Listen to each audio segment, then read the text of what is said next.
ഒരു വയറ്റിൽ ജനിച്ചതാണെങ്കിലും ശരിക്കും അവരെന്റെ ചേച്ചിയാണോന്ന് എനിക്ക് നല്ല സംശയമുണ്ട്. അവളെ എപ്പോഴെങ്കിലും നേരിട്ടെന്റെ കൈ കിട്ടും. നല്ല നാലെണ്ണം ഞാൻ പറയുന്നുണ്ട്. അവള് ഞങ്ങളുടെ വെഡിങ് ആനിവേഴ്സറി കൊളാക്കിയിട്ട് പോയവളാ. അതിന്റെ ബാബുഭാരവും അച്ചുചേച്ചിയുടെ തലയിലാണല്ലോ കെട്ടിവെച്ചത്. അതിരെ ഇനി നീ അതൊന്നും പറഞ്ഞ് വിഷമിപ്പിക്കല്ലേ. എനിക്കിപ്പോ അർച്ചനയോട് ഒരു പിണക്കവും ഇല്ല.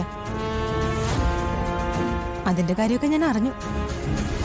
അമ്മ എന്നോട് പറഞ്ഞായിരുന്നു.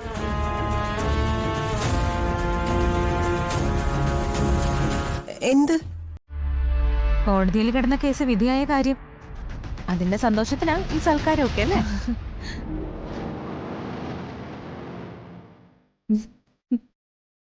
ഒന്ന് പോടി അവിടുന്ന്. നീ വെറുതെ മീരെടുത്ത് കളിയൊക്കൊന്നും വേണ്ട.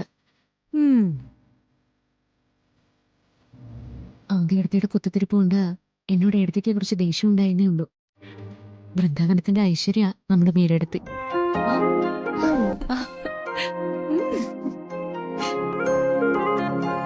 നീ ഇതോടി കഴിക്ക്.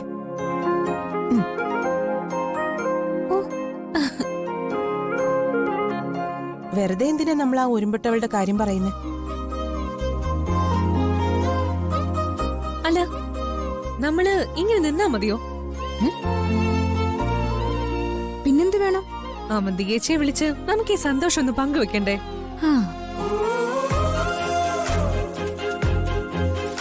അർച്ചനേട്ടത്തെ ഒറ്റയ്ക്കല്ലെന്ന് അവരൊന്ന് അറിയട്ടെ.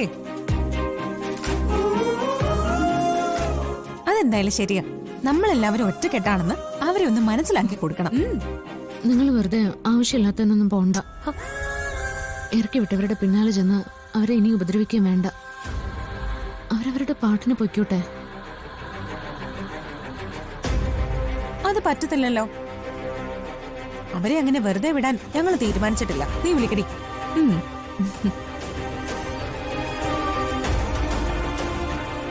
വേണ്ട. എന്തിനാ വെറുതെ ഇനിയും പ്രശ്നങ്ങൾ ഉണ്ടാക്കുന്നത്? അവന്റെ അടുത്ത് നമ്മുടെ വീട്ടിൽ നിന്ന് ഇറങ്ങി പോയതല്ലേ.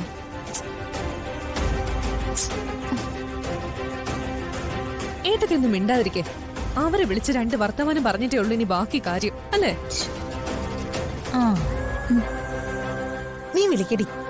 എനിക്ക് അവളോട് 2 വർത്താനം പറയണം. നിങ്ങളോടത് വിട്ടേക്ക് ഞാൻ പറഞ്ഞതല്ലേ. ഇത് ഞങ്ങൾ അങ്ങനെ വിടാൻ ഉദ്ദേശിക്കുന്നില്ല. അനഘ നേരത്തെ ചോദിച്ച സംശയം ഞങ്ങളുടെ എല്ലാവരുടെയും മനസ്സിലുണ്ട്. നമ്മുടെ വീട്ടിലെല്ലാ കുഴപ്പങ്ങളും ഉണ്ടാക്കിയത് അവരാ. നീ വിളിക്കടി.